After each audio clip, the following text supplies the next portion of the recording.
മോഹൻലാലിന്റെയും മമ്മൂട്ടിയുടെയും ഒക്കെ നായികയായി എത്തുക എന്നത് പല നടിമാരുടെയും സ്വപ്നം തന്നെയാണ്. മലയാളത്തിന് പുറത്തുനിന്നുള്ള ഒരു നടി ഇപ്പോൾ ആ ആഗ്രഹം തുറന്നു പറഞ്ഞിരിക്കുകയാണ്. അതും രണ്ടാം ഊഴത്തിൽ മോഹൻലാലിനൊപ്പം അഭിനയിക്കണം എന്ന്.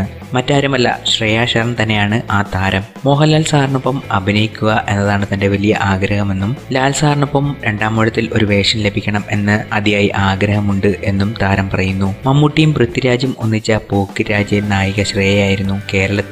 കേരളത്തിന്റെ സംസ്കാരത്തെയും ഏറെ ഇഷ്ടപ്പെടുന്നുണ്ടെങ്കിലും മലയാള ഭാഷ പഠിച്ചെടുക്കുന്ന അത്ര എളുപ്പമല്ലെന്നും താരം പറയുന്നുണ്ട്. ദക്ഷിണേന്ത്യയിലെ ഏറ്റവും വലിയ അവാർഡ് നൈറ്റുകളിൽ ഒന്നായ 6ാമത് സൗത്ത് ഇന്ത്യൻ ഇന്റർനാഷണൽ മൂവി അവാർഡ്സിന്റെ വാർത്താ സമ്മേളന വേദിയിൽ വെച്ചാണ് ശ്രേയ ഇക്കാര്യം പറഞ്ഞത്. രണ്ടാം ഊഴത്തിന്റെ കാസ്റ്റിംഗുകൾ നടന്നു വരുന്നതിനാൽ ഇങ്ങനെയൊരു പറച്ചിൽ ചിലപ്പോൾ രണ്ടാം ഊഴത്തിലേക്ക് ഒരു വേഷം കിട്ടാൻ ഇടവന്നേക്കും.